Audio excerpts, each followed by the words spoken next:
I get started. Okay, good. So welcome to another exploration of consciousness, exploring consciousness with the Earth Nouveau team. And all of you guys have been with us pretty much from the beginning. So you're all part of that team. Yeah. So it's not just Laura and myself. And I think Mary is having internet problems today a little bit. So we'll see if she's going to come up on later on. And today, as I said in my Facebook, I called it emergence. And we can talk a little bit about that. What does that mean for us, really? And I'd like to use Q&As. Like we said, Amy suggested that to us too at some stage. Let's just do, people have questions. And it's not that I or Laura or Mary have the answers, but Sean might. No, but other people, we all have the answers. And if we don't have the answers, we're just going to write the questions down and we find the answers. So we're going to look for inspirations, creations, ideas, feedback. How do we want to out-create ourselves? What else do you guys require? What has the last couple of months been like? And what can we do better in next year? And stuff like that. Yeah? Cool.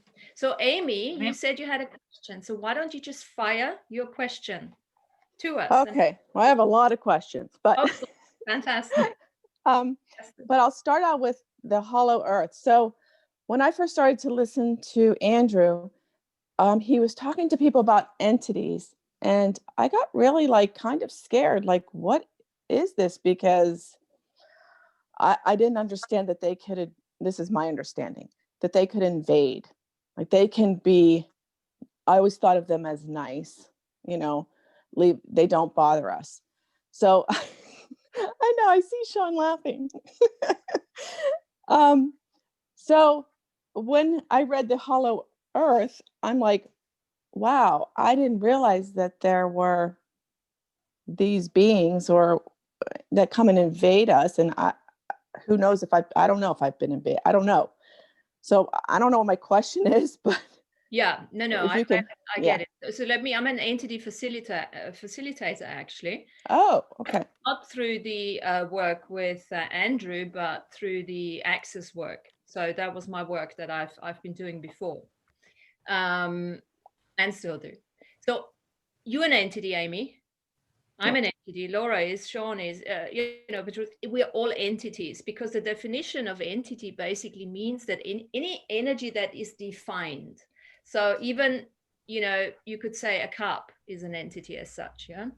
Now, as we know, an entity can be slightly more neutral and then slightly less neutral. So you get entities that are intrusive, and you get entities that are just angels, guardians, whatever the definition is, the fairy kingdoms, the gnomes and everything, all of that's all part of the entities. A ghost is an entity. So that's just the name for everything. So when you make the reference to Hollow Earth, so of course all those 10,000 plus species down there, it's all part of entities, and not all of them are happy chappies, just like on Earth. They're bastards down there, and they're up here too. So, and this is it. And can entities invade you? Well, this is why we're doing the spiritual hygiene and everything, because yes, they can, and Laura knows quite a bit about that. So Laura is quite well versed with entities too, based on her experiences that she's had. We've actually done, Laura, we've done an entity Zoom in the very beginning before Hollow Earth. So it's on the YouTube channel, so you can listen to that and actually have an idea how intrusive those entities can be. A demon is, the internal programs that we are running that are going, at some stage get so negative, they almost start becoming, entities too, we're referring to. Yeah. And from the work, do we know? Oh, yeah, go for it. Ask. Do we know when they're invading us, or do we do the revocations to keep them at bay, so to speak? I just, it's a hard concept for me to understand, I guess, because I see them as angelic all the time. Yeah. Well, they're not just angelic, Yeah. but you could even say that, the parts of yourself, all the shards, parts, and avatars are types of entities too. So don't get hung up on entity being a negative thing, because it's not. It's just all the different sentience that we're interacting with. And through, of course, the contract revocations, and there are very specific contract revocations that are, I've certainly written some. I think, Laura, you've written some too, that really help with the entity busting sort of energy to get rid of those. How do we know that when we have them is basically, when stuff doesn't work for you. Yeah, you might physically perceive them, you might see them, you might hear them, depending on what type of clair you are. It might be just, an internal dialogue that is not really very comfortable, not very happy. And the best way of doing it is really asking yourself, is this an entity? And then see what you're getting. And the experience I've had with entities, there's usually three things when you're faced with an entity. It's number one is that they are lost souls, basically. They're ghosts or shadow aspects and stuff. They require you to let them go, because a ghost, so often they don't even know that they don't have a body anymore. They're still hanging about, because of the way they passed over. And you just say, hey, you haven't got a body, did you know? Oh no. And they snap. The energy immediately just disappears. Yeah. Let me just get those people in. So that's number one. So you can often, what I often do is, when I feel it's getting a bit too cozy, there's too much going on around in the house, I just basically line them up. I said, please come all forward. And then the first sponge is, did you know that you don't have a body? And then you just let them go. That pretty much half of them already disappears. And then you got the ones, the second thing is that they need something from you. They need a particular healing or something. And it's almost like you're having a discussion with them as you would have with somebody with a body. And even if I can't see them, I can't hear them, I just know. I'm a clear cognizance. I just know when they're there and when not. And then I just have a conversation with them. What do you require? Often they have a message for me or for somebody to pass it on. And then there are some, they just want to hang about. They just want to be with you, contribute to you. And those would be the ones that it's your choice. Yeah. If you're happy with them. I had a friend who died in South Africa many years ago, and he was with me for a long time, always with me.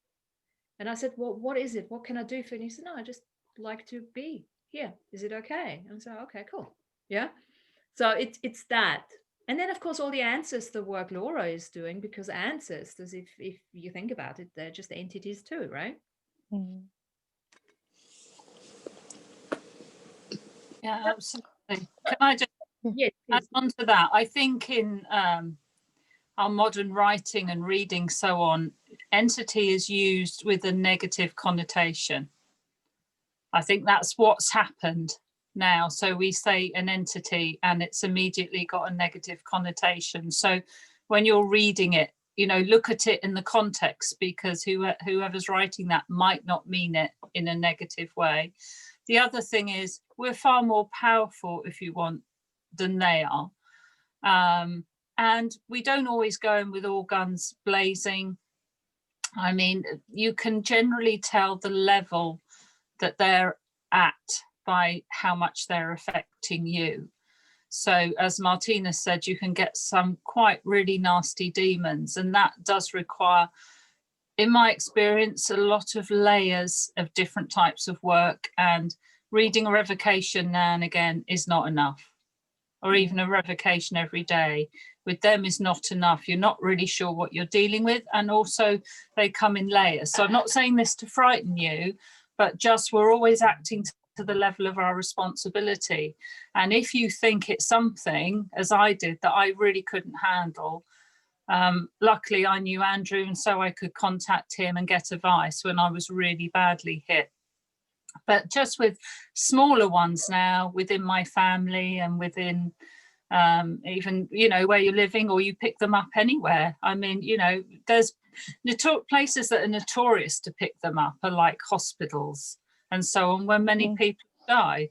And you're the brightest thing in there probably. So, you know, they're going to attach to you and so on. For me, simple saging is always a really good start. And the more troubled you are, the thicker the sage, I would say. But there's many layers to do, Amy, with that. But the biggest thing is not to be in fear, because they absolutely love fear. They feed off fear. So, yeah, absolutely. So remember, you are just pour love from your heart. That is always a good one. Say everything out loud. Play your revocations. If you're worried about, if you're getting disturbed in dream time, play your revocations that you've recorded on your pillow during the day. Play them in your room. You know, play them to crystals and put the crystals around the four corners of your bed and four corners of your room. And do the upkeep on that. You know, it's about a commitment to a continual spiritual hygiene path. It's not just a one-off. It's, you know, to keep your energy field clear of them, because we're all going to pick them up. It is just a daily practice, as Andrew says, turning into a weekly practice, a monthly practice, and so on.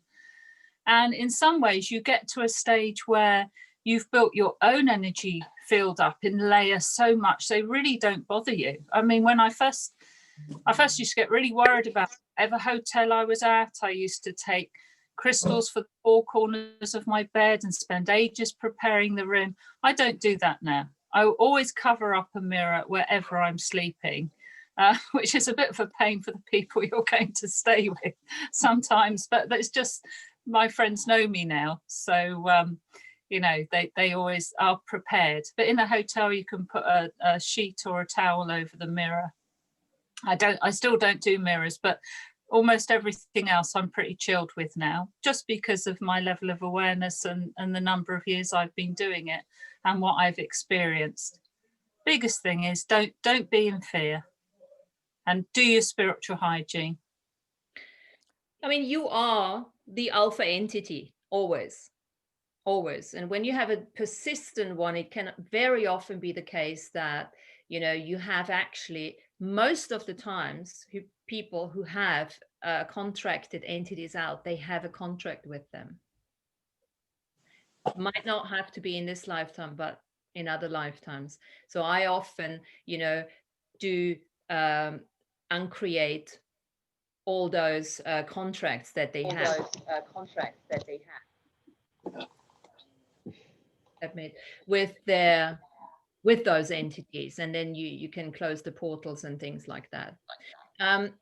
The main thing is, as Laura says, you can't be afraid of them. Number one, you need to know that you are the alpha entity, and at the same time you are the I am apex presence. So this is what we need to more and more have an awareness of what's going on in the unseen, because when you read the Hollow Earth revocation and what Sean has actually transcribed, this is what we're going to be doing. We're going to be working with beings in the next couple of years in the unseen more and more, because they're trying to contact us at the moment, you know? Mm-hmm. And part of the reason they can't really make themselves known yet is because we have that innate fear. It's like, oh my God, because what are they going to look like? Yeah, they will look like different like us. Not all of them are Pleiadians and, you know, Arcturians. They look very similar to us, you know? So this is part of, for me in particular, you know, because this is what I'm looking forward to. This whole thing for me is working as a peacemaker and as a teacher in that realm. And that's why did I write that revocation? That was part of my assignment, to create initially, I think it was in a mentorship. My assignment was to create a academy for the off-world. And that was part of that. And then I think and the Earth Nouveau started through that, because we have created in the Earth, in Hollow Earth, we created an embassy literally, in the beginning of this year. And then I have in my yoga studio in the back, that's just like the UK embassy there. So every time I go into it, I talk to the guys, because that's how I connect to them. And again, Amy, I don't see them. Yeah. So this was the biggest, what's the word? For me, I had to learn to trust, Yeah, that sounds like for me that, because I don't see them. No, and you may never see but them. I feel people, but I don't really talk to them. It's like I guess I just didn't know what to say, what to do. This helps because and spiritual hygiene, I'm not quite sure how to go about that, but I guess I find my own way to do it. Laura just gave quite a bit of, and even, spiritual hygiene, you find it everywhere in Andrew's work. And in that one Zoom that we did together, I think we went into that quite a bit, Laura, didn't we? Yeah, we did. And I've actually got quite a written out piece, Amy, that I'll send you, that I wrote a long time ago, just sending it to friends and so on, because there's layer upon layer that you can do. And when you just incorporate them into your daily life, that's the thing you want to get to. You don't have to set aside, loads of time to just do them all at once. You might just do a couple one day and a couple next month, but do something every day and then build it up slowly. And then it won't even become a question of, am I doing spiritual hygiene? You do it naturally. I naturally have a salt bath a couple of times a week. I just do. I don't think, oh, I'm doing this to be spiritually hygienic. I do it because I know it is, and that's part of the level of my awareness. Yeah, this sounds great. This sounds like something that I need. Yeah, I'll send that to you. Great. Well, can we? Okay, we could. We could put it up on Earth Nouveau. Shall we do that? Are you okay with put it up on Earth Nouveau? Yeah, and people can add their own to it as well. Cool. Can I throw some thoughts in? Please. I come from a background similar to what Amy, you're describing, where there was like strong good and strong evil, and I don't believe any of that anymore. There's nothing that's inherently fearful or scary. Like we were sold this bill of goods, like from the time we're born, that we're small and ignorant and impotent, and we're none of those things. Like we really are on this like process of discovery of how like huge and powerful, and like that, like things like love are much more powerful than like we're told, and healthy boundaries too, but like and even just like words, which was like the brilliant program between Andrew and Martina that got replayed yesterday.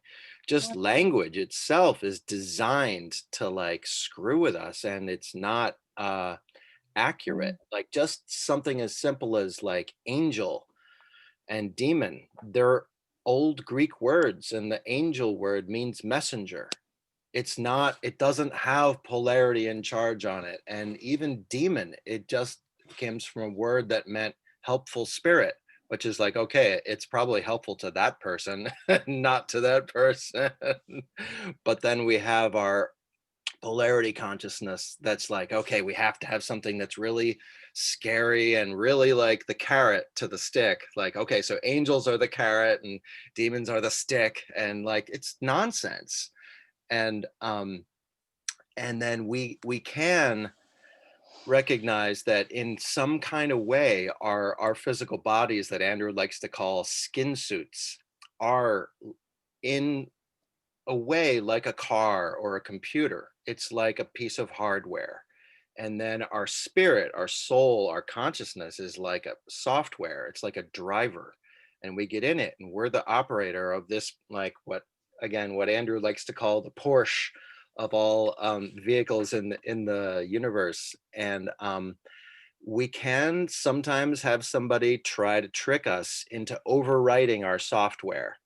And it can be something major, like a full-blown possession, or I forget what he calls it in one of the talks, but having your free will completely overwritten. That's what he talks about it as. But also something as minor as that person really triggered me. I got really anxious, upset, angry. And then when you're thinking about it later, like, why did I get so upset at that? And that, like, that little, sometimes imperceptible negative emotion can be kind of like a little piece of like software infiltration that's like screwing with our operating system. And things like there's spiritual practices all over the world and so many traditions, and Andrew's like a virtual storehouse of like practices to totally reclaim and rewrite our own software back to spec, like back to like factory blueprint. I am, powerful, loving, etc., all that stuff. And the more we do it, the more we realize there really is nothing scary. Absolutely. I love what you said, Sean. And this is the technology as well, how he calls it, the technology. Our bodies are a technology.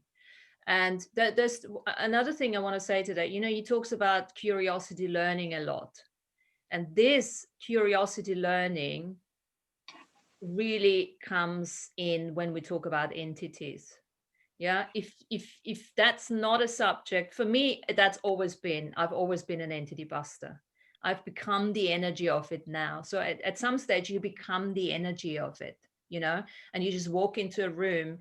I walk into a charity shop, I start yawning, and by the time I walk out, I've cleared a tremendous amount of them, because I've become that. I would not suggest that. If that is not something that you innately feel comfortable with, then stay away from it. Just do your, that's where the curiosity learning is really applied. Don't get into that, because you can get yourself involved in something that it takes a lot of work to get out of. It's possible, but it's a lot of work. So if it's not really your domain, you don't, then just, you're just not interested. I mean, there's lots of things you're not interested in particular, and then just stick to the benevolent ones and work with your guardians, your angels, and all of that. That's what I would say to that. There was something else and I forgot. Well, I was just going to say, don't dabble in it.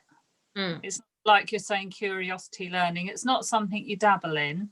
When you go into it, you do it with the intent that you're going to set up your spiritual hygiene practices to keep yourself spiritually clean. You're not poking around to see what entities are there. Can you stir them up? You don't want that. And if you're not comfortable, that's the stage I got to. If I wasn't comfortable with handling something, I wouldn't do it, because entity busting is not why I'm here. But I went through a bit of the martyrdom thing, and I thought, I have to go and, clear all my family's homes, or if they're having a problem, I have to rush over there with my sage stick, until I realized that I don't have to do that for everybody. And there are people, I know, good friends of mine, who do have some problems, let's say, with entities really messing up their life. And often you can give, if you're asked, you can give advice and say what to do. But I don't often offer my services to do that. It's not what I'm here for. But also people can empower themselves by doing it themselves. They're always, if it's in their home or something, they're always the best person to do it. It's the person who lives in the home. Or if it's with children, it's always the parents to be the ones to do it. It's always best coming from those who are directly involved. So it is always your level of awareness and acting according to that. Yeah. Just to give you an example, which I got caught the other day, a couple of months ago, we had a barbecue And a guy came, I hadn't known him. He was a friend of Paul's, and he sat there, and it was seemed very nice and everything. And we're having this conversation. And then afterwards, I ate a chicken or something, and I walked away, and I started feeling really queasy. And I really like excited or something. It's like, what is going on? You know, really weird. And it was before a show, and I went on, and I said to Andrew, I said, I'm feeling really weird at the moment, you know, I'm just giving him the scenario. And I totally didn't realize that I had taken on one of his ghosts, and it went straight through my body. So I literally I digested that energy, because that's what lots of bodies can do. Yeah, lots of bodies actually, you know, eat the energy and digest it. Now, again, I'm not suggesting that if that's not something, but that's just what, and as soon as I knew it, it just dissipated, because it was weird, you know, for me in the beginning. And then just, you know, I said, okay, you are great. Okay, that's what I did. That type of stuff. Yeah. Do we have any other questions on entities or on anything else? Just to finish that part. Cool. I'll just say quickly, Amy, you can pretty much get a handle on it after a while. If something feels yucky, it is yucky. If somebody's behaving really obscenely, and it's not just the swearing, but the whole, you know, saying things they wouldn't normally say, acting in very sort of irrationally and violently, you can bet that's usually what it is.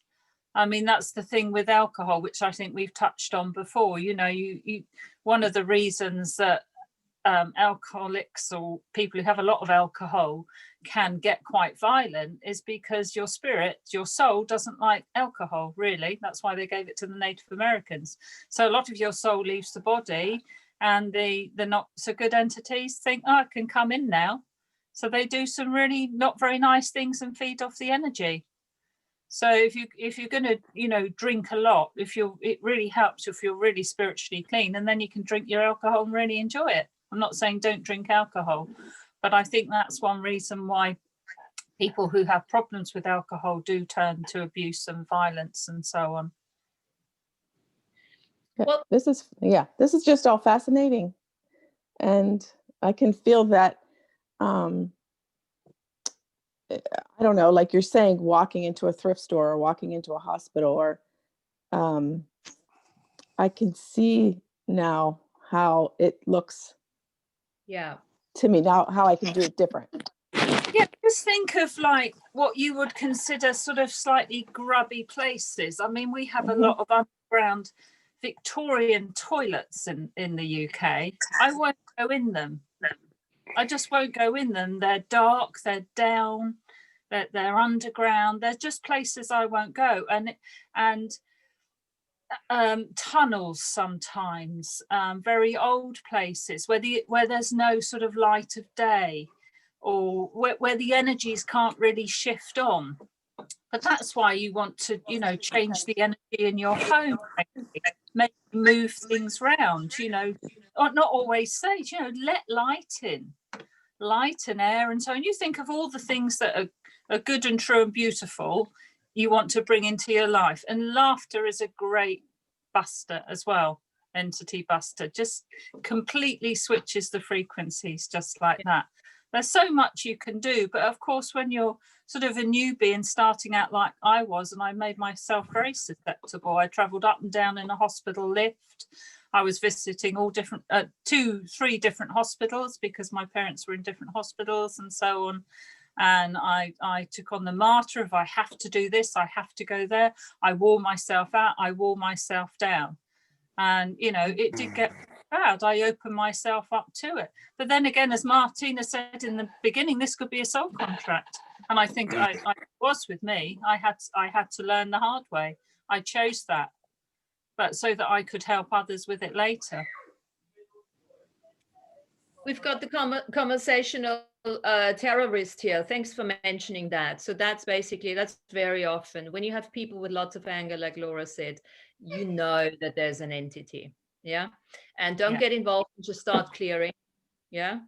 Just stay away from it. The main thing is you can see, you can walk by somebody and just be aware of it and say, okay, cool. Well, I'm just going to walk away here. Yeah. Don't start clearing. The thing is, when you start getting involved without being asked, without having permission, that's when you get chucked into that charge and polarity. Yeah. So can I share something that happened? This was very weird. So this is where I kind of paid attention to it, but my friend who's younger than me has cancer, and she's had it. And so she came back. So the cancer came back. And she was going in for some kind of operation. And my angel said something to me about her, and it just said dark. All they told me was dark. And I could not see her for a while. I just had to stay away. So was that true? Yes. Like that, I mean, that was absolutely. That's okay. Now, yeah, absolutely. Now, but dark again, yeah, it doesn't have to be a demon or something. No. The one thing is, when we get out of our bodies, and this is where the really, really important to be present, to stay grounded in your body. As soon as you're ungrounded and you leave your body, you've got this for rent sign, body for rent. Our bodies, we just said, are amazing. Everybody wants to have a little experience. And just by them coming in and experiencing, through us, that's what they're going to do. So that's why that being grounded is so, so, so important. And of course, when you are continuously under medication, radiation, and all of that, you are getting thrown out of the body all the time. Yeah. So it's not that there's something wrong with them. It's normal. It's very normal. When you go through a therapy, that's what's going on. And you know what? The other thing is with kids at school. It's a breeding ground for entities. They come home. I remember Emma coming home, and as soon as she walked in the door, I was like, yawn, yawn, yawn, because, the light is still nice and bright, and they don't have any, sort of spiritual hygiene. They pick them up like that, through toying with the others, through playing with the others, through touching everything and stuff. And there's nothing wrong with it. You just clear it and that's it, So yes, but that's a good awareness. So follow that always. Then that's why I often say, I'll just ask, what is that? Is it entities or not? Okay, cool. Okay. I have another thought about the dark. Cancer is like literal dark, like not bad or good. It's just like life exists. Like we are standing light waves. We absorb light from the sun. We absorb light from all life, the earth, plants, animals, each other, and we're all giving off light all the time. And there's a particular frequency. I forget if it's 280 nanometers or 380 nanometers of like light frequency. And then if that frequency gets blocked, it's carcinogenic. So anything that we know from the list of things that are carcinogenic, like black tar or like, harmful radiation or things like that, they're blocking light at the 280 or 300. I wish I remembered the right number. It's blocking light at that frequency, and that causes cancer. And therefore it's literally dark. Light isn't getting in or out. I think at the level we are talking here, we know we don't talk about polarity as such anymore, right? Like negative and positive. We know, but you're absolutely right, and I love that. Yeah. And the message that Amy got wasn't polarized. The message was dark. Yeah, that's kind of what it felt like, and it was like I kind of sat with it, like, okay, well, so I did nothing. I didn't go see her. I just sent light to her, and that was it. I just felt that message was, you don't need to go there now. Fantastic. And there's a long list of things that actually restore light, from like vitamin C and all the different I forget the term, but there's all sorts of fruits and vegetables which give off way more light than any foods from the animal kingdom. But then there's also something simple that keeps getting brought up again and again. And it's a great drum beat to keep hitting, because laughter, like, it's not just negative entities that can't handle laughter, but neither can body harm. Body harm heals through like laughter, which activates the heart chakra, the seat of creation. Like, fantastic. Just a thought. Fabulous. No, thank you. Fantastic. Great. Does anyone else say anything about that? Does anyone else had any? Oh, family members. I read something. Same thing. Family members. Yeah. Just like I said, with kids or friends or family members. Absolutely. Just be aware and stay away, like Amy did. When you can, you know. You don't have to get involved, and certainly do not get involved if you're not being asked. That's where the sovereignty rules really, really kick in. Yeah. Good. Why can't I see any? Anyway, so if we don't have, do we have any more questions on that? We can always come back to that at some stage if you guys like that. I'll just give you a little, if you do want to clear, if you have something in your field and you don't have time to read a whole revocation, you just basically say, that's a demon clearing that I learned, but it's easy to do. You just say, go back to whence you came from, never come back to this body, this reality again. Go back to whence you came from, never come back to this body, this reality again. That's it. And you feel the difference. Or you can also ask them, as I said early on, because most of them don't even know that they don't have a body when it comes to ghosts and stuff. You just say, so who are you? Who have you been before that? Who have you been before that? Have you been before that? Because that gives them an idea. Oh, I'm no longer what I used to be before that. And very often they just pop. And then, you know, like every energy leaves an electromagnetic imprint on our bodies. You just uncreate that imprinting. These are clearings from Access, the very basic clearings when I started doing that. So you let go of that electromagnetic imprinting. So when I had this ghost come through, I just cleared the electromagnetic imprinting, let it all go, shake it out a little bit like the cat would shake, you know, and that's it. Cool. That's what cats are doing. Exactly. Washing and shaking to get rid of it. Shake it up. Good. Do we have any other questions? You got loads, Amy, you said, but if anyone else wants to chip in now, or ideas, inspirations, creations, feedback. This is your opportunity now. We haven't got a guest today. Okay. Do you want me to go? Let you go. Okay. So, okay. Yeah, I got the spiritual hygiene. I think I got the soul shards and the dirty light or energy harvesting. That's all part of that, right? Mm-hmm. So what is the co-create, uncreate, all those? These are mostly words. I'm sorry if I'm fudging them up, but yeah. What do those mean and how does it look to uncreate, co-create? For me, it feels like I can create things and I can uncreate things, such as contracts or things that I came in here for. Mm-hmm. Is that basically? That's basically it. So the way I look at it, and again, uncreate, destroy and uncreate, again, that comes from my Access days. So I use that quite a bit, uncreate. And that comes from the place of you are a creator. And just like you create through your belief engine, you can uncreate. Everything that you've created, you can uncreate, you know? And actually, I still do that because I really like that. Before I go to bed, if I don't forget, I uncreate my relationships with myself, with my body, with my business, with you guys, with my daughter, with my cat, with my husband, with everyone. Yeah.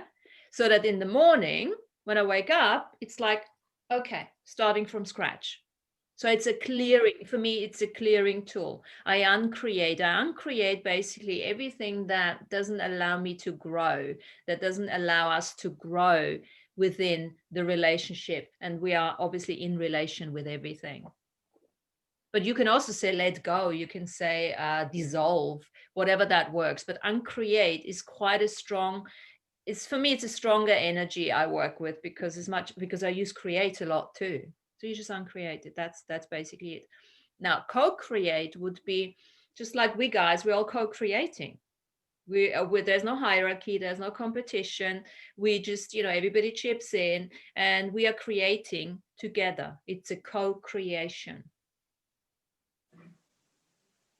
Anyone else wants to maybe elaborate on that in a more sophisticated way? No, I don't think we could do it more sophisticated than you. That's perfectly eloquent, Martina. That explains it all. That what comes to mind is maybe the independence and interdependence, especially when you have relationships where the old way of being in a relationship, if we talk about partnership now, there was a lot of codependence where, oh, I love you because you complete me, that type of stuff, which obviously brings a little bit of neediness and victimhood and all that stuff, But if you now say you have two creators, you can co-create in an interdependent relationship. So you both, your cup is full, his cup is full, or her cup is full, and we're sharing the foam and we're creating together from that space, rather than I'm pouring half of my cup so that you feel happy. It just, the level we're working at is not going to work anymore to have a codependent relationship. Having said that, there is a flexibility in that, because sometimes you need to play there's a role game in a relationship. Sometimes you need to be more the nurturer and the receiver, the giver, that type of stuff. But that's just a general idea from a relationship perspective. And all the time you're co-creating in the seen world, you're co-creating in the unseen world. So everything in the seen world has an unseen aspect to it that you are creating, and you're co-creating every time you talk to your ancestors. Absolutely. So co-creating isn't just in the seen world, is what I'm saying. And in fact, co-creation in the unseen world is particularly powerful, which is why we do the revocations and all that. It's as powerful as in the seen world, I'd say. Yeah, I love that. Yeah. Okay, I'm getting it now. It's kind of now coming together. And that's multidimensional living, and we're already doing it. We might not be aware of it, but every time everything co-creates with us, because we're not just us. We are this I am apex presence, that sine wave Sean was mentioning, that is through resonance co-creating with all our I am selves, parts, shards, and avatars.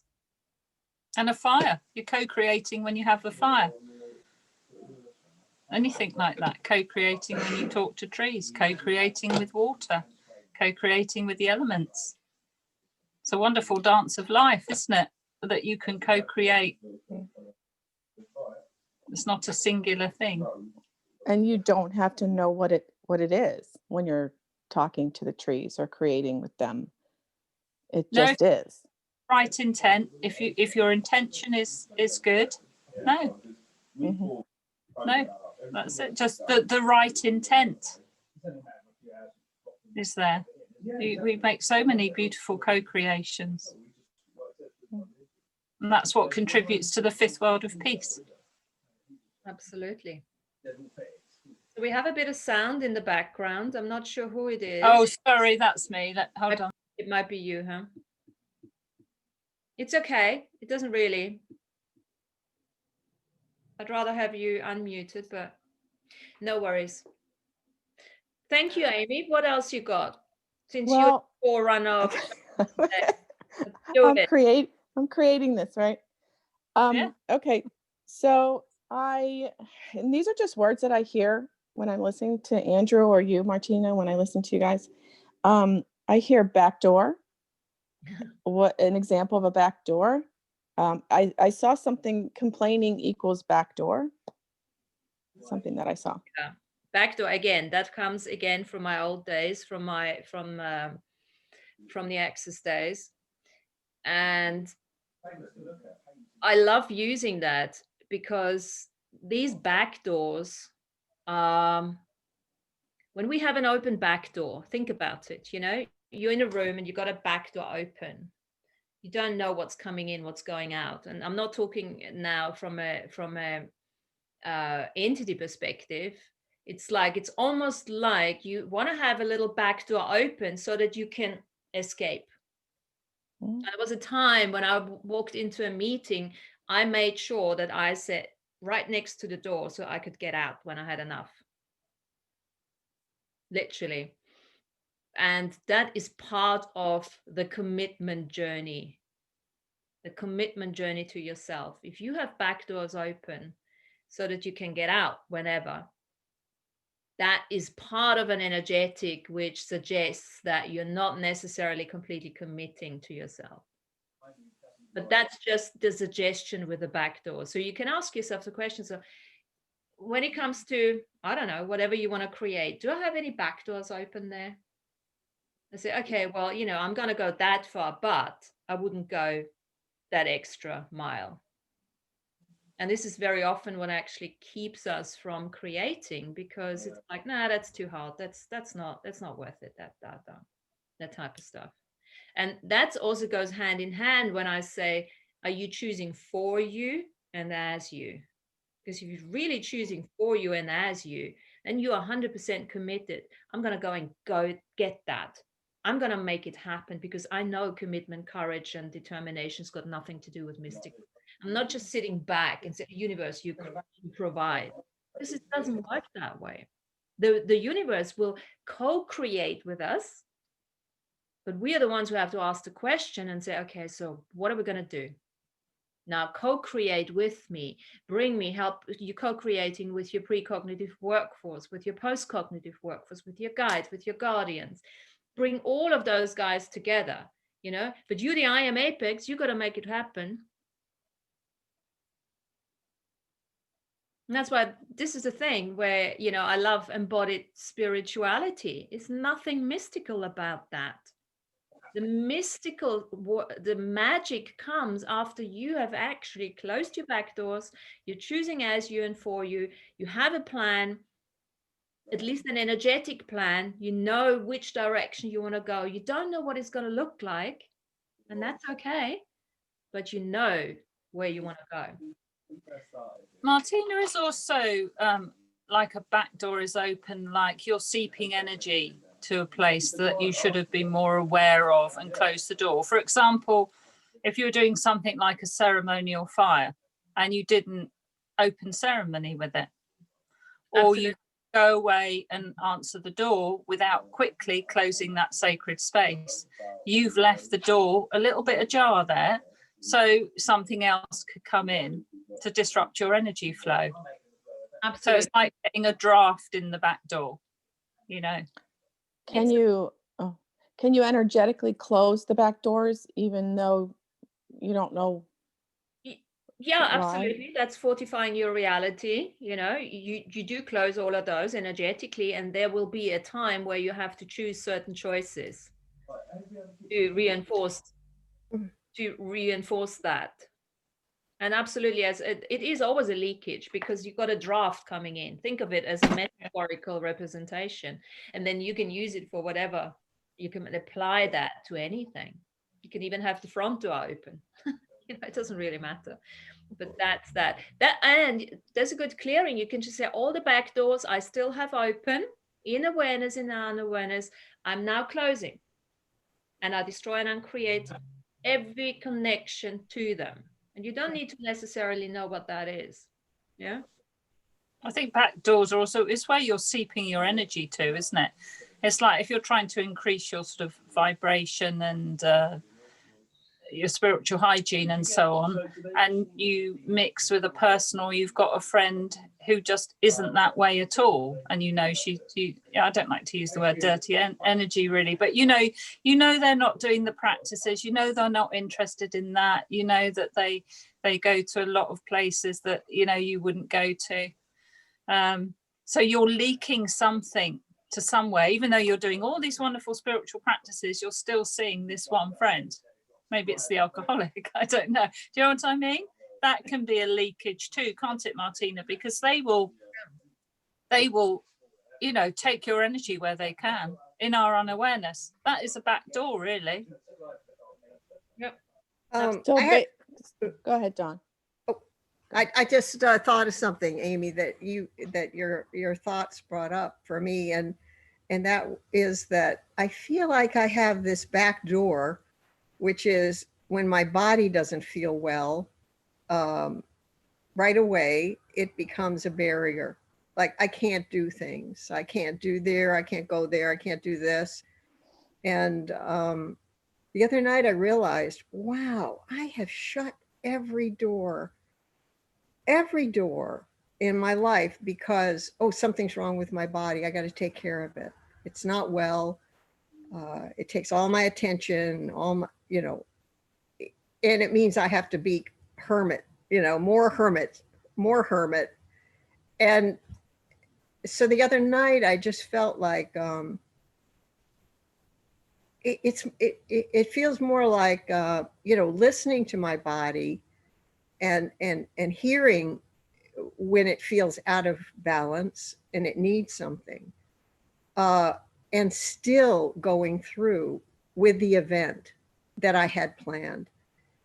And when I look back at several times in my life, I became really, really sick before I went the next day to do something that was so profound. It changed my life. And I often notice that before an event, my body will have a huge reaction before the thing even happened. But then the thing happens and it's amazing. So, it just feels to me like that's a backdoor for me, like an energy leak of somehow fearing everything my body brings forward. Every discomfort and pain. And that feels like it gets stronger for me a lot. But it also feels like it's coming forward for me, not to power through and ignore it, to embrace it, hold it, and be okay and move on, in it even. So I don't know why I'm saying all this. That's a great example, Dawn. And also, as you close the back door, you're actually kicking out the programs. Oh, God. You're kicking out the programs that, because, body communication is really important. It is important. Yeah. And we need to really look at who am I actually talking to? Am I talking to the body or am I talking to a program? Yes. And often those programs, they do want to make us less strong, because there might be fear, there might be this, there might be that. And not everything, you are still the I am apex. Yeah. You are working with the body in co-creation, but you got to look at what is it that you want to create. I mean, for instance, I don't know how you guys have been feeling through this what's it called, full moon.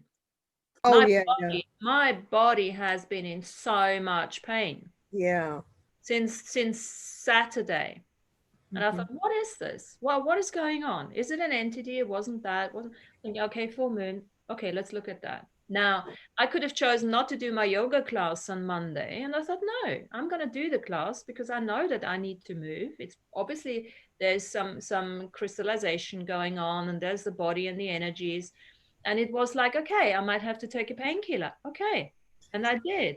And I carried on like this. So I didn't go into, oh my God, what's going on? I've got this and that. I said, no, So that's a communication. What's going on? And the body basically said, look, this is what's going on at the moment. I'm just processing the energies that are coming in because we have done this all our lives. My body is a healer. My body is unfortunately still, even though I've told her 1,000 times to back off, it always comes through the intensity, and sometimes it's pain, and I don't consider pain negative anymore. It's just a conversation. So, but you're using this example as backdoors. Yeah, you can use it as that too.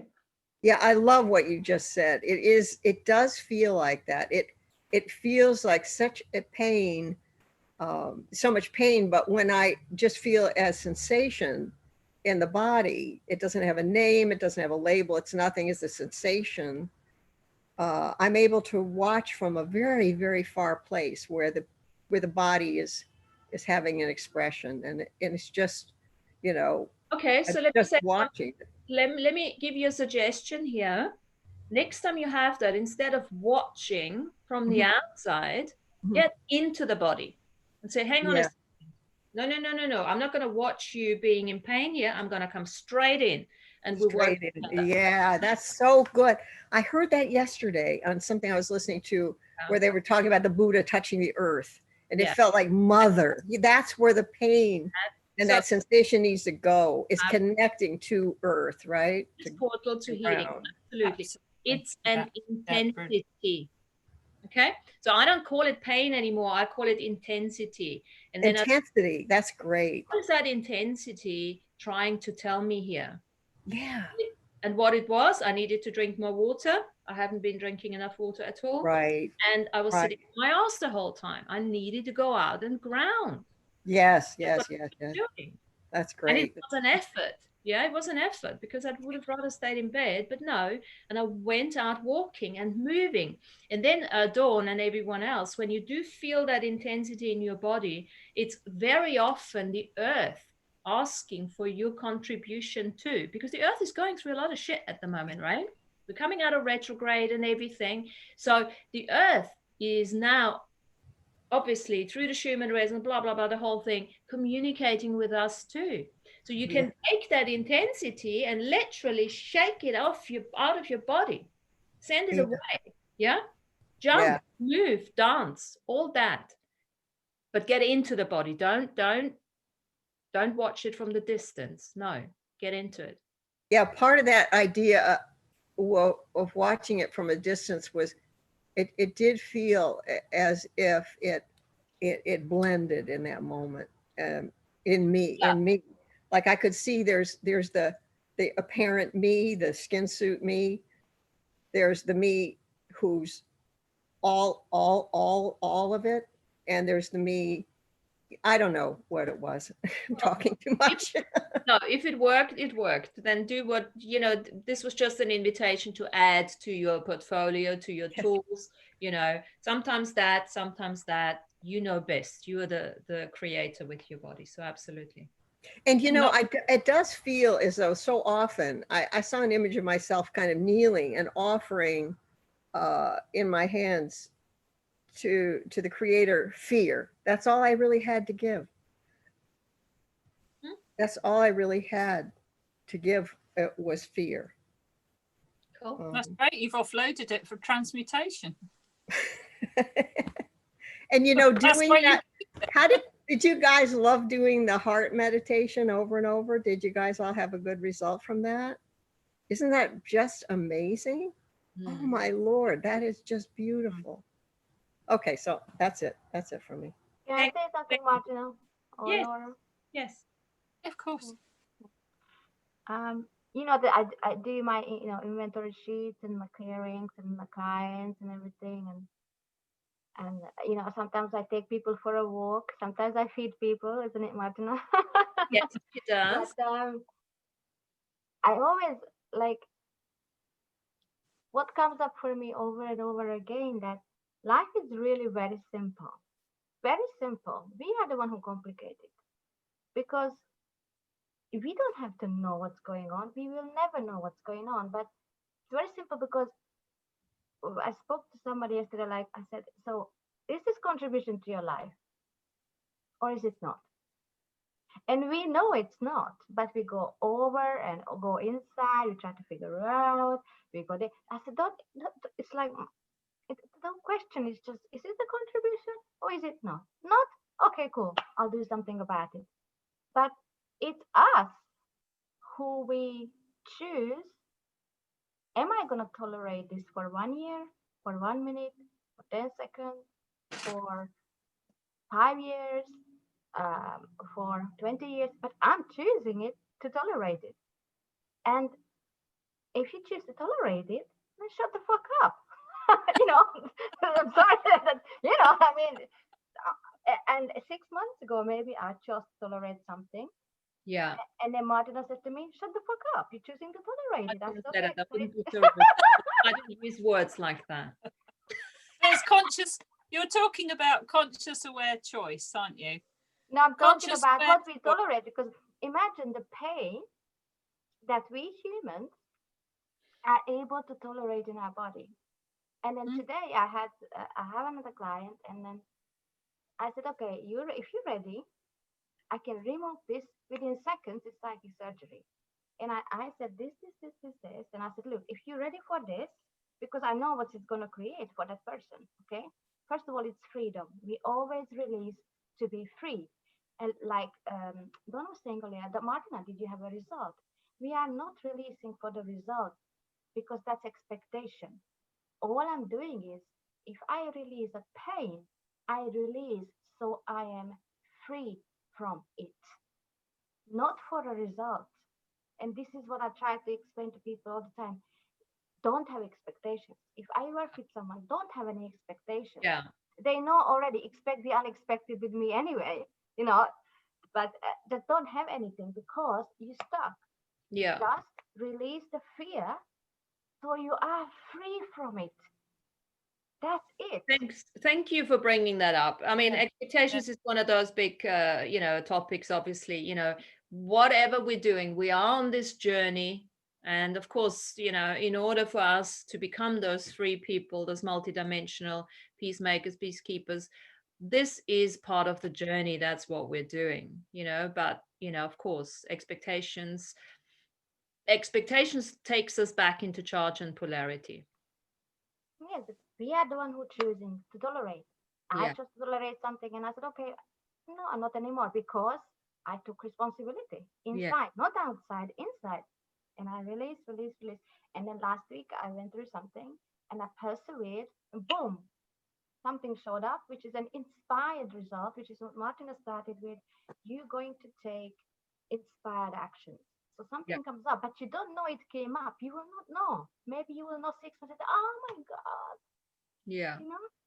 But it doesn't matter. You don't know. You just are in the flow.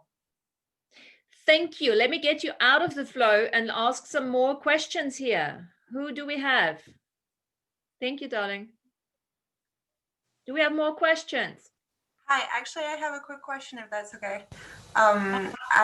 It's this expression that I hear over and over in Andrew's teachings, and I don't quite grasp what it means. What does 1 degree or 2 degrees of separation mean? Okay, so I'm going to kick it off, and then all the other explorers can chip in.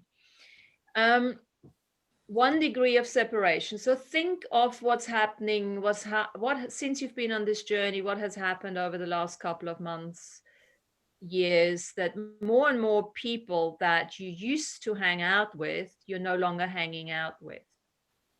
Could be family members even, so people, friends, all of a sudden you don't really are in contact. So these are the people, 1 degree of separation are the people that you actually literally can touch.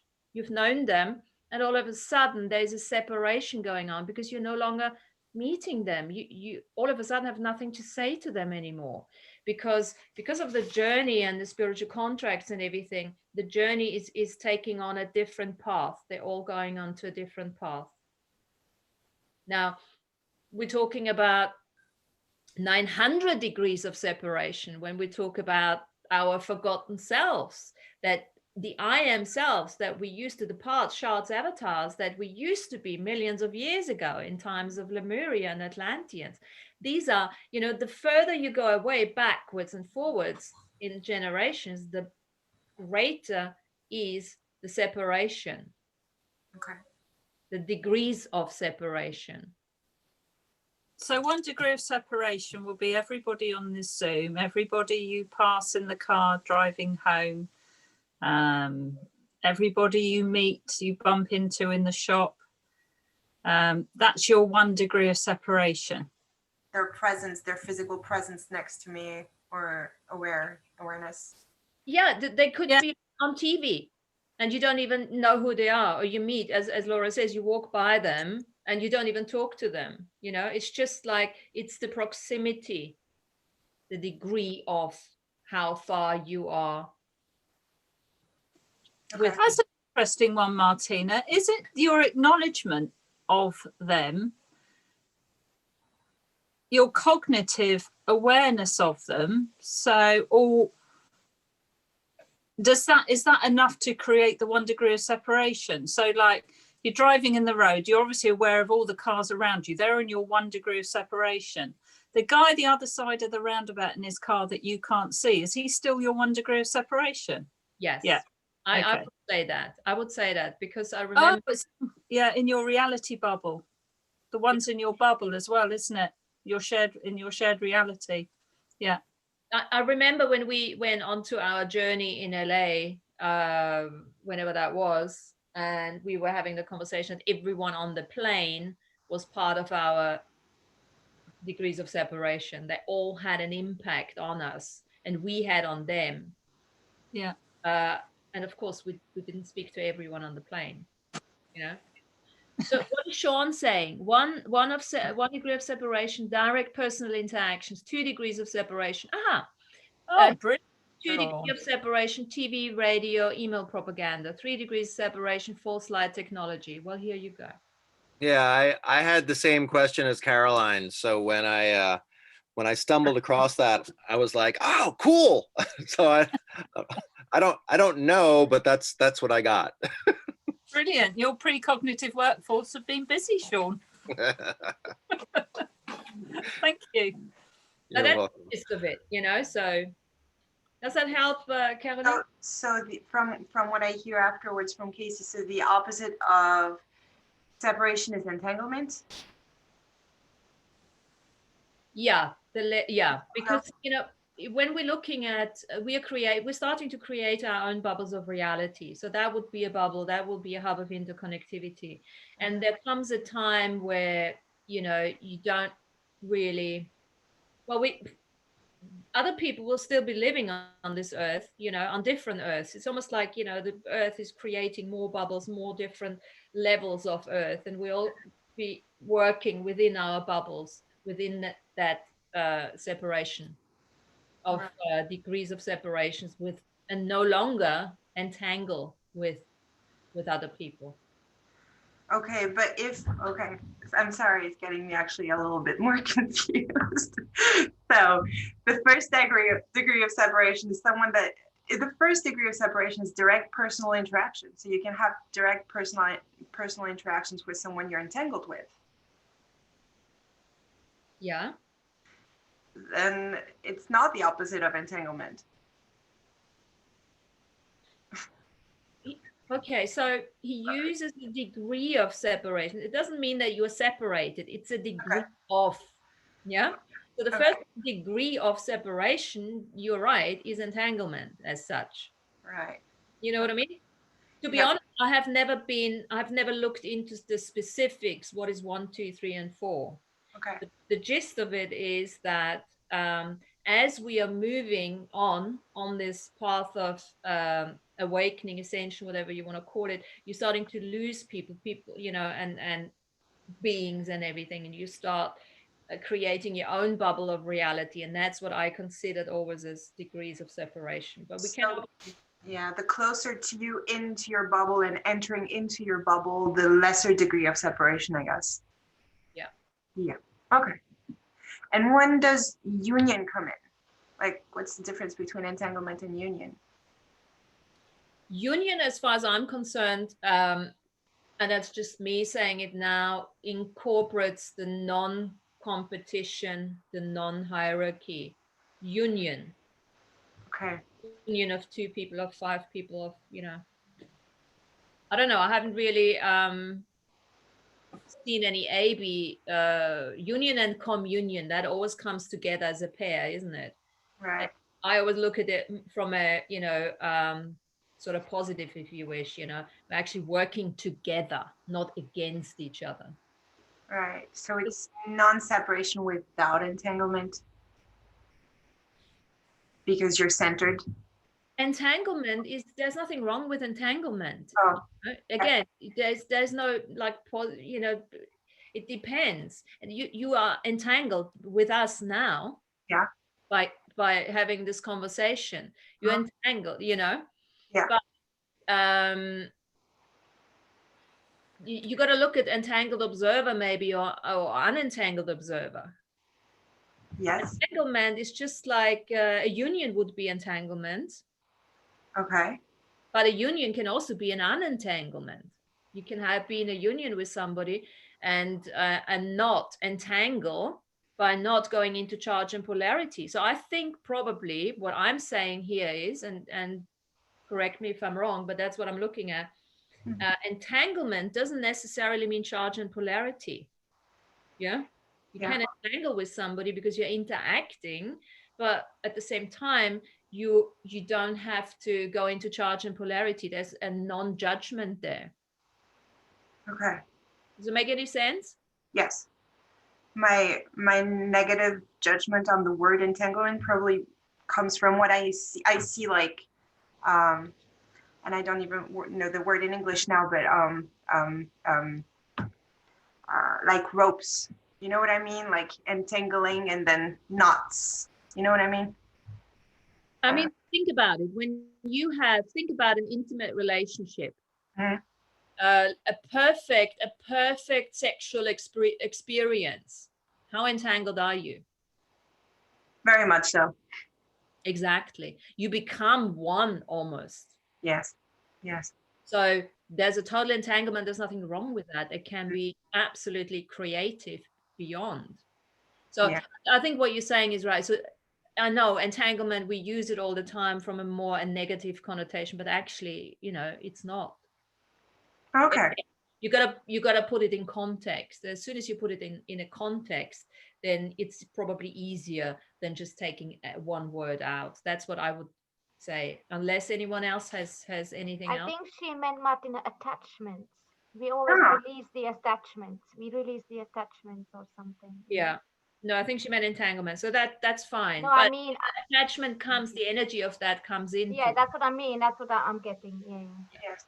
I might have missed some of this, but also like for me, it's all energetic, isn't it? I know it's physical, like you were just talking about, Martina, but if you join a mass meditation, to join all these people who are doing it at the same time, you are entangling your energy with a mass meditation. Now, I'm not making a judgment on that, saying whether that's good or bad, but I always think of it in terms of energy. Yeah. Again, so entanglement as such is not bad, positive or negative. It depends on the context. Yeah. Thank you. Cool. What else we got?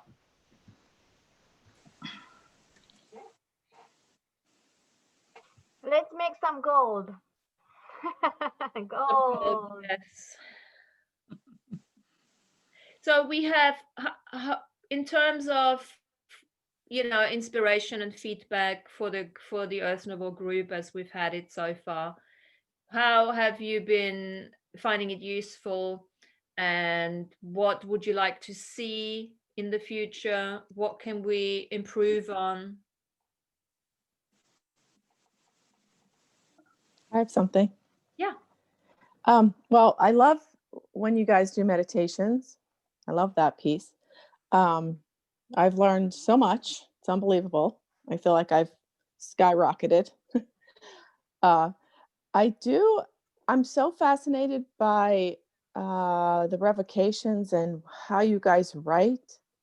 And I don't know if that's something we can try to do, because I don't know, they're just so beautiful. I mean, I don't know if it has to be at a certain level or we can just do it. Like that just, I don't know if there's a process to it. Okay, so I'm gonna kick it off from my side. When do I write something that is, I have to be really inspired by the material. And for instance, you know, the Hollow Earth one, I was inspired because that's so close to my heart, working on this multidimensional and being that teacher and all of that. The best way to start off with, Amy, if you want to write your own, is start using bits and pieces. See yourself as a magpie. Okay, start using bits and pieces. And you know, when you read my revocations, there's always the sexualness treatment, you know, that was part, you know, I wrote that in the very beginning, and that was, I have a lot of access clearings in there, you know. So just take a revocation that you like. And as always with Andrew, you always have like a beginning, the mid, and then a little bit of the end. And then just use bits and pieces from that revocation and then add your own. That's what I would do. I mean, that's what I have started doing in the beginning. And we all did that in the beginning. We used part of his opening the spiritual court of equity, blah, blah, blah, this whole thing. And then we added our bits in the middle. And then we used his ending again, you know?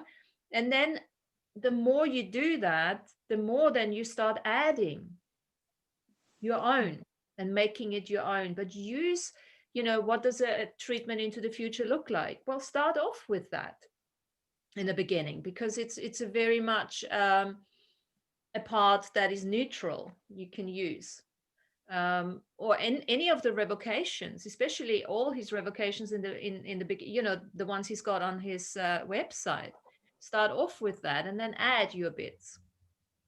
Also, it's like, what's your passion? What do you want more of in your life will be like an invocation. Because sometimes we write revocations and invocations together. You'll see that on some of my headings, a revocation and invocation. So if you think of something that bugs you in your life, that you're really quite passionate about this thing that's annoying you, write a revocation for it, saying why you don't want it in your life. Because what you're trying to do is break your connection with it in the unseen world. So, and then stuff you do want in your life, write invocations for them, or write the opposite of, in the same revocation invocation, you might be saying what you don't want in your life, yeah, in your energy field, say, and then the opposite of that, what you do, the parts of it you do want in your life. Can you see that? Can you see the balance? Yeah. A lot of it is about passion, and I think Alan put up there from the heart. Absolutely, yeah. You want to disconnect from somebody in a relationship. You could do, you know, a revocation for not having people in my life of, you know, aren't my signature frequency match. There's so many things you could do, but it's about what you're revoking. There's something that you don't want. It isn't right for you. Yeah. Can I chip in there? Go on, Lynn. Because I get very, I think I've said to Laura, I get very tied up with Andrew's language, and it doesn't necessarily resonate with me. But the way I tend to think of it is with revocations, invocations, or whatever, is to think of like the law of attraction. So I think, what do I want to attract to me? So that would be, and I might it might be a visualization, and then I could put words to it. So I say in the morning, I just always welcome the 4 quarters or the 4 energies, or I come from more of a Druid background, so we tend to work with the 4 quarters, the directions and the elements. And then, so I welcome them in, and then I give thanks for the day, and then I ask for them for their guidance, wisdom and protection, and that's all I do. But then I've also been having a lot of trouble with pain lately with my hips, but I've now decided I don't want that pain with the hips, and I know I can't wish it away, but I want to put a positive spin on it. So I've been doing visualizations of getting rid of the pain or being pain-free.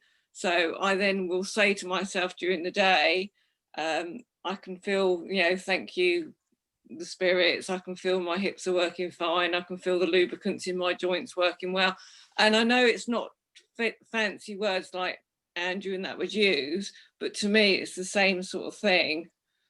I don't know, maybe I'm rambling, but I don't know if that's helpful or not. I just thought I'd say. Yeah, absolutely. Yeah, you're evoking what you want and what is a gain to you, and you're evoking what is a drain to you, aren't you? What is a drain on your energy? That's what it is.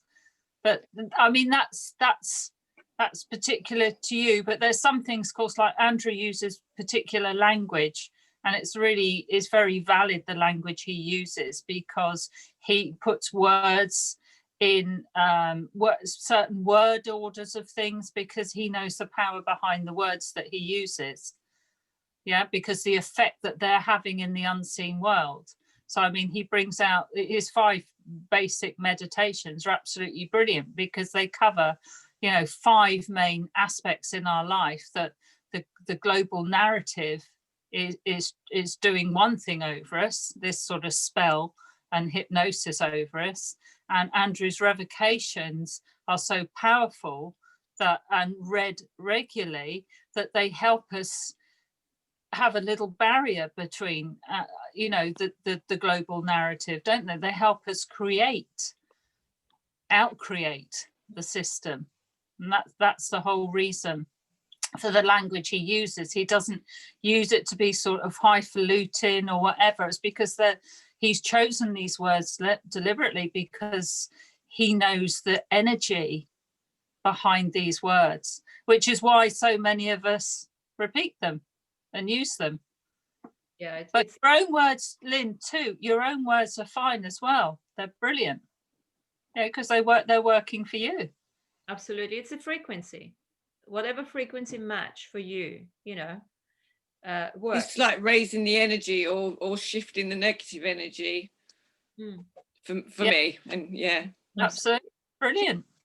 And also that's what Laura said earlier on too, just like Linda now. It's like, look at what it is you want to change.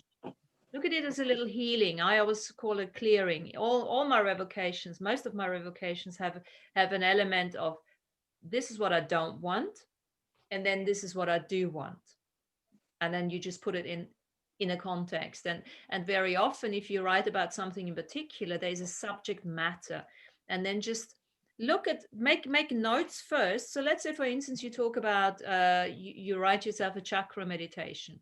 Well, you just, obviously there are 7 chakras or whatever, how many chakras you want to work on. So get that context, which you can Google, so what makes all the chakras and what are they useful, like we started doing our chakra series, and then you use that, all those facts and figures, and then make them into your own and use those. Just like the heart meditation, where he talks about the heart and he talks about the pericardium and everything. So everything he uses is almost like there's a context. Find that context, and that's not something you're making up. That's something you can actually Google. And then you take it from there and you put it into your, I don't want that, I do want that. And then you make a little framework around it. Is this now a treatment? Is this a revocation, invocation, that type of stuff? So it's almost like, I always see myself as a magpie. I'm just like, oh, I like this. Even if it's a sentence, like, oh, that speaks to me. Write it down, Oh, I like this word. I like that. And then at some stage, whoosh, whoosh, whoosh, whoosh, it's all coming together, Yeah, that's funny. Yeah, I do that. I actually, when I'm listening to him I write little words. That's why I just have words written down, because it speaks to me. Yeah. Yeah. So it's that word salad. He I think he calls it it's a word salad. So don't just maybe use the words, but maybe, just steal a whole sentence. I felt so bad because, oh my God, copyright this and copyright that. And am I stealing it? And I asked him, actually, I said, I don't want to just regurgitate. He said, you're not stealing it, you are emanating it now. It's become, you've earned it by doing the work. And he's one of those very few teachers out there who does not copyright this, copyright that, you know. Fuck this. Because if it, sorry, Ollie, if it's, if you emulate it, it's not going to make any difference anyway, you know. So allow yourself to copy in the beginning, and then it's like an AI. Think of an AI. An AI, artificial intelligence, becomes conscious because you're adding your consciousness to it. You know, you giving your soul essence, your signature frequency, your vibration, your harmony, and your frequency to it. And then you alchemize it if you want. But start somewhere. Yeah, I love it. The more Thank you guys. use, sorry, Donnet, the more you use his words and read his stuff, the meaning does start to become apparent after with practice. Mm-hmm. Is there something in the chat I should be reading? No, I do, just okay. You said a potty word. Also, Martina, like I have a revocation about gold, you know, my food, money, currency, and I've written actually a marketing revo. And a marketing revo came about that I transcribed Andrew's GH 2.0. I think I sent it to Laura. Remember Laura, the really long one? Yeah, long one. Galactic DNA market. And that was just mental, just to write it down. And I mean, I don't know how many pages. And then from that, you just emerge. You just emerge and you just start writing. Yeah, I mean, I write anyway, but you just emerge and you just, things just come up and I write it down and, you know, just start. Doesn't matter where you start, just start. Because remember, one day you didn't know how to brush your teeth, and then eventually you learned. And then one day you didn't know how to walk, and eventually you've learned. It's the same thing. And you can use it also from fairy tales, from books, from dragon books, from unicorn books. You know, I don't just use Andrew's material. Use it from everywhere and add it. And you know, for me, I don't have a problem with that because, you know, it's not my native language. So for me, it's like when I get a new word, I love it because of, oh, it's a new word. Okay, cool. So, you know, so see it from that perspective. Just bring it in, because who brings it in? You create it. The way you put it together. That's what makes it you. Exactly. You create the source. You create the source, and you invite the future self of you to this reality. And then you create, you manifest. You can manifest anything. You can start now and you can manifest it in 10 minutes. It's possible. It's absolutely possible. So, thank you, darling. Thank you, Andrea. So, what are we going to do different next year? Okay, so what was that? So we're not writing a revocation together. You have to write it yourself. We will listen to it, Amy. I didn't mean to say write it together. No, I didn't mean that one. I meant like individual. That's perfect. Individual, yeah. But you said something about meditation. So you guys want to do more of that? Do you want to do more meditations? Do you want to have more guests? Or do you want to have more chats like we're having now? What would you like? Yes, I have a question. Somebody has a question. Yes, please come in, Lana. Homework. Hi, guys. Can you hear me? Homework. Hiya. Can you hear me well? Yes, we can. Yeah. Okay, great. I always had this question about, you were talking before about hollow earth and inner earth. I do understand what the subsurface earth people are, but Andrew tend to ask, say about the inner earth and hollow earth, and then you would use them interchangeably. So I was wondering if any one of you can explain if you know the difference between inner earth and hollow earth. And is the subsurface earth and hollow earth the same? For me, yes. Yeah, basically all the same, isn't it? Yeah. For me, it's all the So same. Yeah. So Hollow Earth, the subsurface guys are the same people, Yes. Yeah. and those are the ones that are controlling uh, the puppets on the surface of Earth. Correct? Global narrative. Yeah. Pretty much. There is a global narrative in Hollow Earth, and there's a global narrative on Surface Earth too, and they are working together. Now, the way I understand it is that, you know, there are more than 10,000 species down there, and they're fighting too, because they've been living there from, you know, lots of them are still from the Atlantean and Lemurian times. And then they're also having their little thing going on. You know, they're also fighting with each other, you know. Correct. Yes. So yeah. And from what I just read what Sean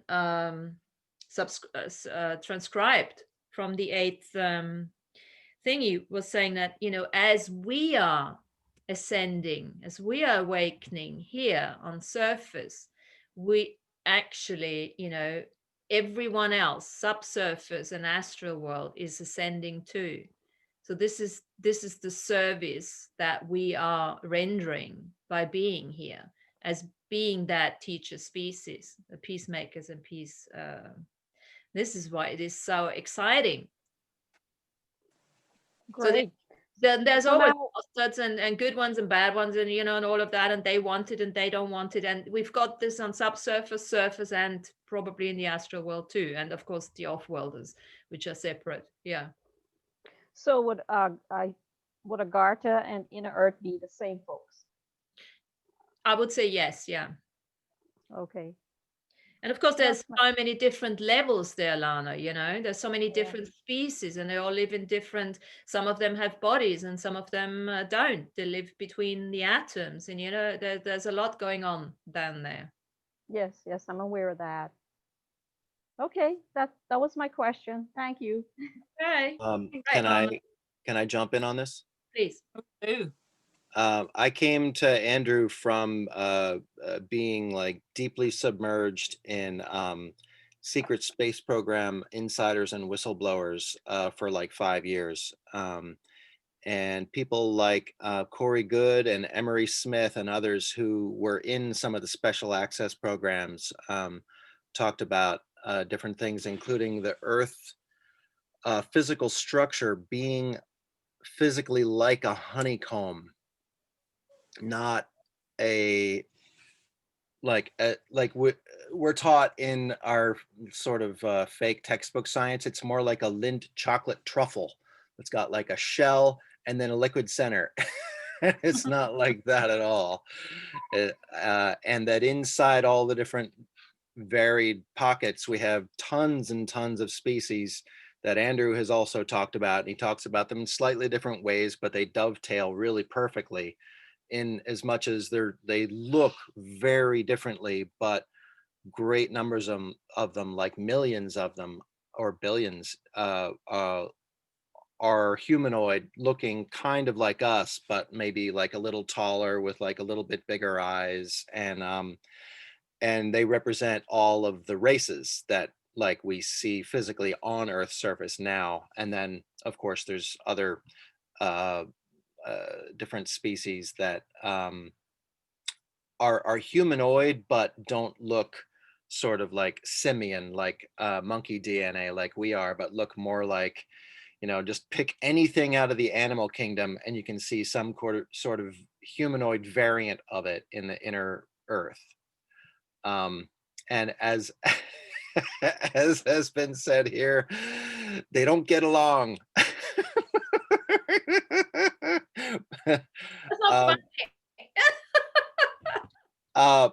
And then as soon, like somebody asked Corey like 3 years ago, like, is there any connection between the inner earthers and the gods and goddesses of the ancient texts? And as soon as the question was asked, I had the same hit, and then Corey answered it, which was what I already thought, which was that they are the gods and goddesses of ancient mythology. So now I immediately dove back into the Iliad and was reading about all the gods and goddesses like directly physically interfering in surface politics and like manipulating it back and forth throughout the Trojan War and things like that. And some of them looking like us, but then some of them looking like, oh, I don't know, a hydra or like a three-headed dog, or like it gets really creative. But then they have their politics, so it's not like they're having nuclear war. It's a lot more of like arguing and then like counting coup is what I've sort of pieced together from various stories of people who have more direct experience than me. Fantastic. Thank you. And it also reminds me, Andrew saying that, the distinct animals, they're also in Hollow Earth. So, and of course, we all have parts and shards and avatars in Hollow Earth, as much as we have it in the global narrative. And some of us have more. That's why they probably feel more drawn to it. Oh, Laura, guys, keep talking. I need to just open the door quickly here.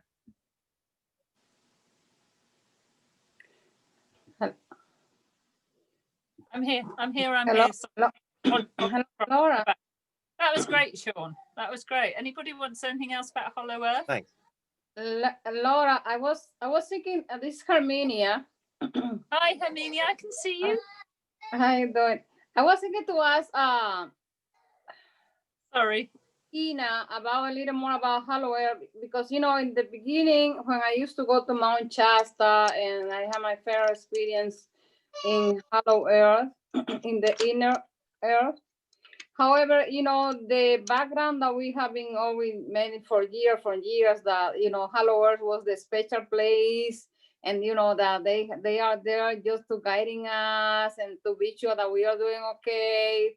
Like they were like a representing of gas or something like that. It was the image that we were, experiencing in my beginnings, in my process or develop my awakenings. However, after I exposed to Andrews, everything makes sense to me, because let's see, these people have all this technology so advanced, and then we are here like a cow, like a human cow that they guiding, okay, don't go to that way, move to this side, go up, go down, fight now, get in peace. It's like I see myself like a part of the humanity,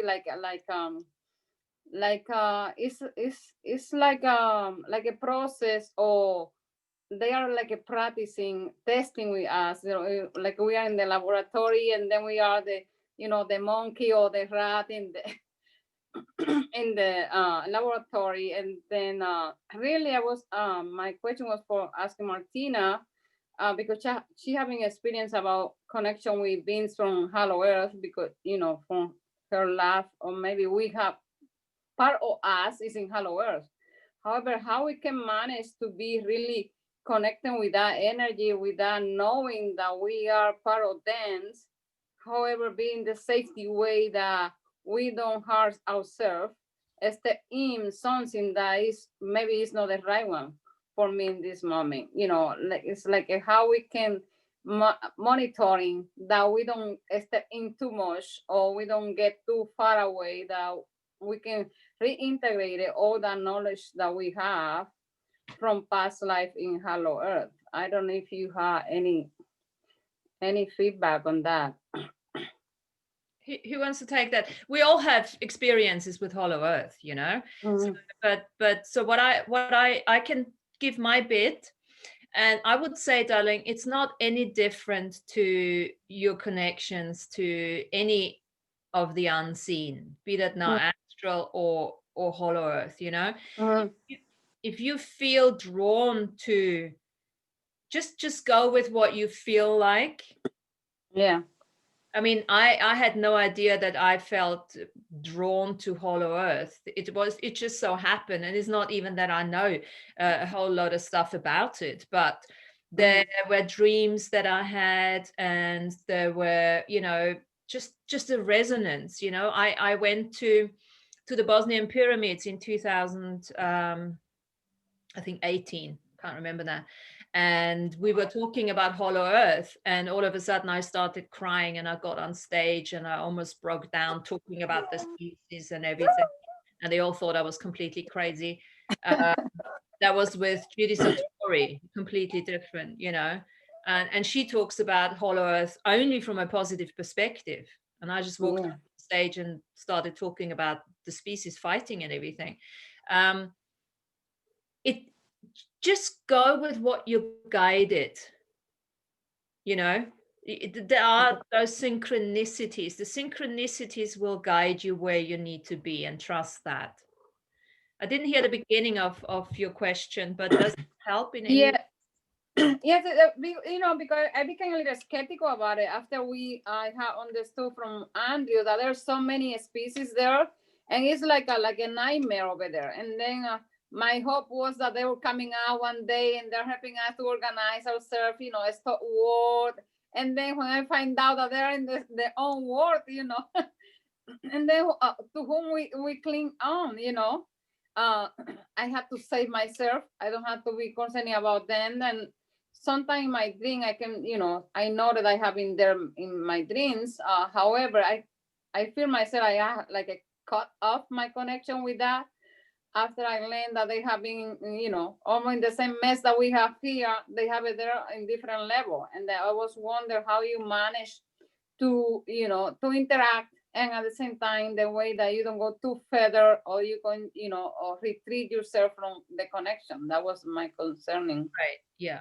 Sean is shaking his head, so he's going to say something just now. But for me, Herminia, it's the same way, the way I connect with anyone else. You know, when I start connecting, it's always, you know, Laura goes and connects to the ancestors. Yeah, she's an ancestral medium. I'm an off medium, so I immediately, for some reason, as soon as I start connecting, I go Hollow Earth. You know, but that's just what comes to me. You know, or off-worlders. And I don't necessarily understand it myself, to be honest, but that's where I'm allowing myself to be guided. And the more I can learn about it, the more interest I take. There is fighting down, subsurface, surface, and everywhere. So it's the same thing. But Sean, you know more there, maybe. Thank you. I apologize. I did have a thought. I was laughing because somebody in the chat said they fall asleep reading Dancing in the Dream, and I said, looks like it's working. Yeah, but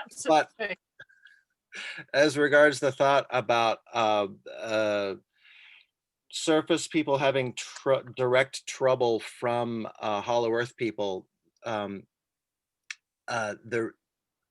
there's a consolation in that, because there was like direct, I believe, and you know, I don't have direct memory of this myself, only from what I've read from Andrew and Corey Good and other people who have experience of it, which is that for the longest time, Earth had direct interaction with surface Earth, off-worlders, inner Earthers, directly, walking, talking, interacting. And then as of around the time of Muhammad, they signed something called the Mohammedan Accords, which had nothing to do with Muhammad. It's just a location in time, which is, okay, humans aren't evolving fast enough, so we're going to leave them to themselves. And so people who were like polarity light, polarity dark, polarity neutral, all agreed, okay, hands off. And so, of course, you hear stories about UFOs and interactions, and that's little evidence of people who are breaking the rules. But overall, there's this blanket legal agreement between like off-worlders and inner Earthers to just let us evolve. And so there's a much smaller percent chance of receiving direct problems from like the inner Earthers. Yeah, and let me add to that. I mean, look, we're living on a free world, in a free world universe. Yeah, you're the alpha entity. So be it now, whatever, demon or hollow earth, or somebody from off-world, it doesn't matter. Yeah. That's what I'm saying. For me, I don't even make a distinction, because, you know, whatever comes up, I work with. Yeah. But I wouldn't cut it off. No, absolutely not. Don't cut it off. Just keep it open and say, look, you know, there might be a time where you want to communicate with them. And of course, it's the intention. What Laura said early on, you know, when Laura does the ancestor work, it's always like, bring the benevolent ones, forward, and you work with those. That's your intention, and through where your intention goes, the energy flows. Yeah, that makes sense. Thank you. Can I interject a minute, Martina? I do have to go. I've got another Zoom at 7. Yeah, yeah. Oh God, yeah, ready. We tell everybody that next week we're going to be on Friday the 11th at 2 p.m. UK time, GMT, because I've got Jonathan Hewitt coming on, who is going to do, Amy, you'll like this, a lovely winter solstice meditation, a Celtic presentation. He'll bring his drums, so we're going to have a good time, but we have to move it to accommodate him because of his working schedule. So I will put it up on Facebook. I will try and individually message you as well, but it will be Friday the 11th, and we're not doing one at all on the Wednesday, are we, Martina? We're going to keep it to the Friday. Is that right? Or anyway, at the moment, it's just going to be the Friday at 2 o'clock. So come and join in, and I think you'll like this. Oh yeah, it sounds. I'm very excited. Okay. So thanks. Look, if you want to go, you go. Yeah. Thanks a lot, everyone. See you later. Thank you. Bye. Thank you. Bye. Thank you. Bye. Bye. Thank you. So yeah, that should be really good fun, and that will be a meditation again, and you know, bringing new people on. So before we're going to close it off now for today, I saw something like, you guys happy to do like these no plan plans and just throw those in between? Yeah. I think it's good. Go with the flow. Yeah, I feel that way too. No homework. I love it. No homework. I never know like what we're going to have on the show, and it just always feels great. I love the guests. I love it when we just have an open format. I mean, anything you guys, it feels like a little newspaper, like you're putting together a newspaper, like we're going to put out some ideas today, and like whatever comes out here just feels wonderful. So it's beautiful. And I want you to really acknowledge that you're all part of that Earth Nouveau team. Yeah. And it's called Earth Nouveau, not because we are hollow earthers. Yeah. That's just because that's how this whole thing got created in the beginning of this year, when everything started with COVID and we had so much going on and communications with Hollow Earth and everything. And then, you know, I wrote that thing. So if there's nothing, you can always send either, you know, Laura, Mary, myself at Facebook, or however, email, if there's anything else that comes up. But other than that, from what I'm hearing, is we're just going to carry on the way we've done so far, right? We're having a Christmas party. We're having a Christmas. We should do one like, you know, that like when you do the last one in December, dress up, you know, like do like something, some fun show, and you could be like a nun, you know, like something like.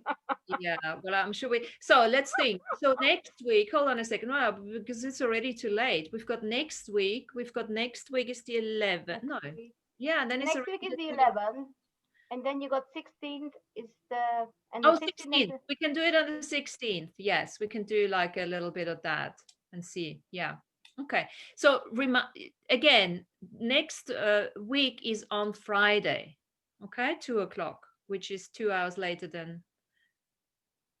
No, 3 hours earlier. But anyway, Laura will send it out. It doesn't matter the time. We'll send it out. But so thank you very, very much for coming on again and for being with us and for all your contributions and everything. And we're just gonna flow into the next year with the same thing.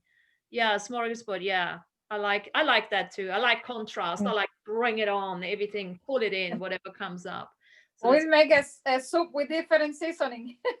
absolutely, Yeah. absolutely. All right, guys, love you so much. Thank you so much. Thank you, guys. Thank you. Bye, Thank you. guys. Bye. Love you all. Bye-bye. Bye. Bye-bye. Thank you.